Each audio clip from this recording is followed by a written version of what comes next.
Welcome back to the channel. If you're new to the channel, then welcome to the channel. So this is the last bit of this guitar. It has taken too long, but there's the wiring loom I made to go in there.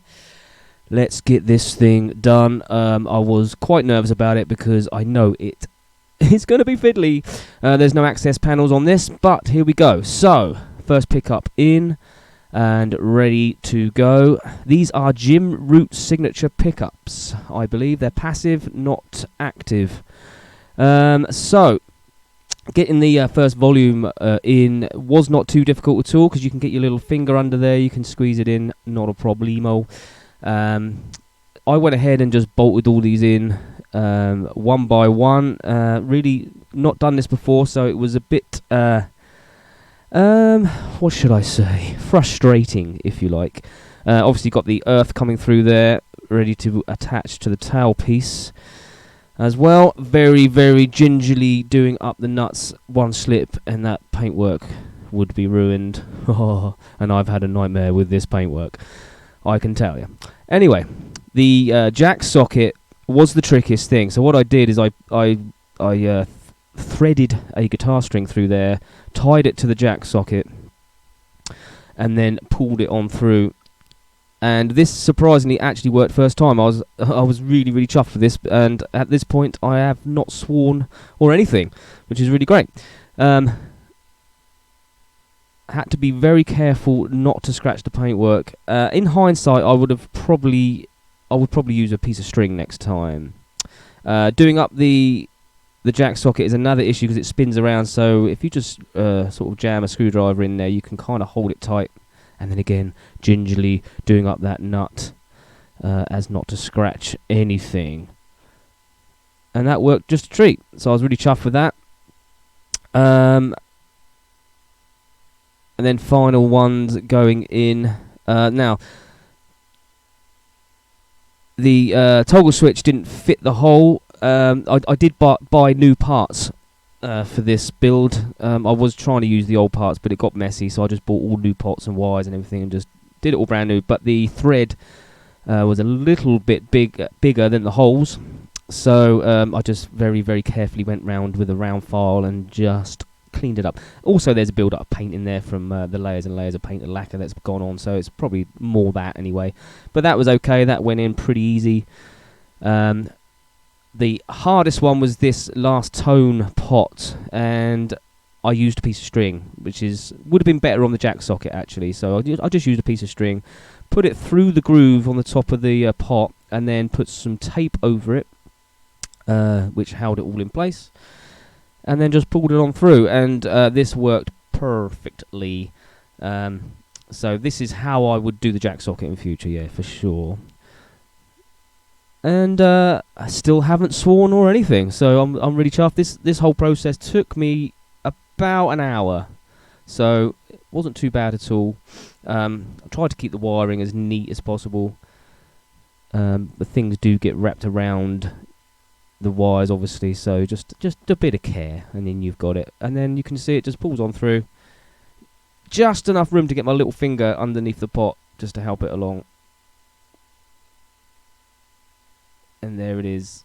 It's like it's being born. So yeah, that was tricky, but done. Obviously I haven't wired up the pickups yet because I wanted just to make sure I could get all these in before I did any wiring. So all I had to do was pop out the 2 volumes, which are the easiest ones anyway. Just wired them up. Pretty standard wiring. There's no secret or special wiring on this guitar. It's just wired straight as normal. There's the black knobs going on there. Now the bridge piece that he sent me, these are just cheap, pretty much the same as what was on there originally, just in black because he wanted all black hardware. And there was like these little nibs sticking out from the machining, so you couldn't get it in the hole. So I had to file them back. Like I say, this is just cheap hardware, but it's all functional and it looks okay. So I had to go ahead and do that before I could put those together. Pretty easy to do, really. Once I had that sorted out, I had the same issue with the holes, so I had to, again, I just took my time and carefully just cleaned those holes out. And I used a little bit of Vaseline as well, just to help ease those pole pieces in there. They are nice and tight. I didn't want to like go too crazy and be hammering them in. I just wanted to push them in. And the rest of it's pretty self-explanatory. I didn't have to go through the whole build. I sprayed the knob black as well because that was white.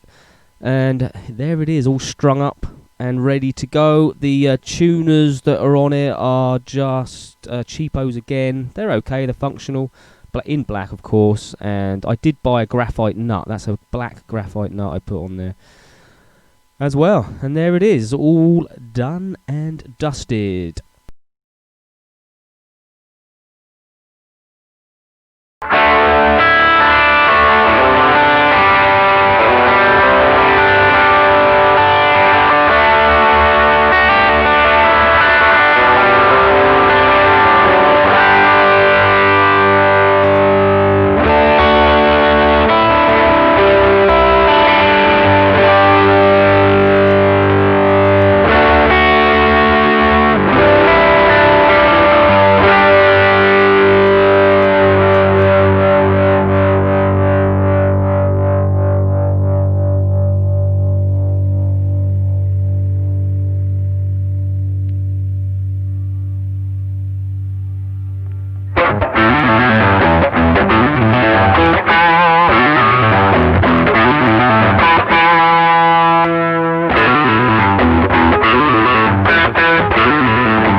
Now, when I say it's all done and dusted, it's not completely done and dusted. I need to tidy up the wiring in here, you know, pin it back and stuff so it's not visible. There's a little bit more polishing to do. Camera doesn't do all that much justice, you can't really tell, but there is some more polishing. There's some areas that need bringing out. Also, it needs a setup.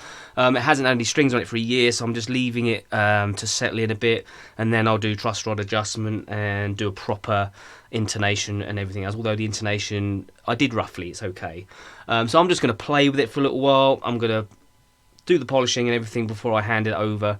Also, the owner of the guitar wants this in a lower tuning. He wanted C. It's got 10 gauge strings on at the moment. It will mean putting heavier gauge strings on, which will mean me doing widening the grooves on the nut as well. But we'll see how it goes. That's all in good time. The colour scheme was chosen by the guy that owns the guitar. These are his studio colours, so go check out his YouTube channel, link in the description.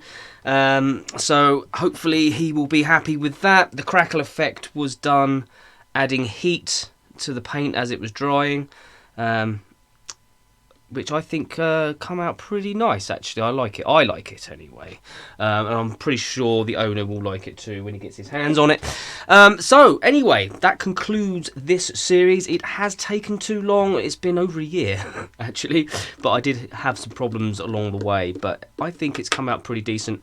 So if you like this kind of video, then please do like, comment and subscribe. Helps me out in a big way. Don't forget to come and visit us on Thursday night, 7 o'clock GMT for Hutch Club. This week I'll be playing this guitar and showing everyone it and all that sort of stuff.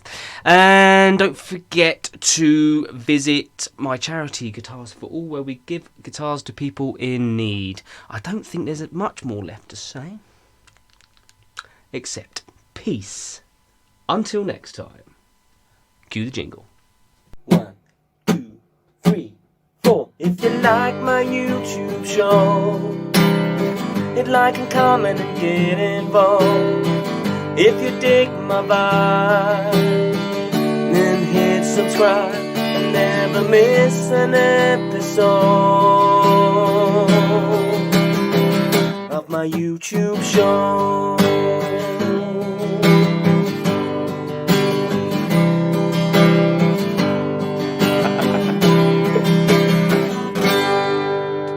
Peace. Till next time.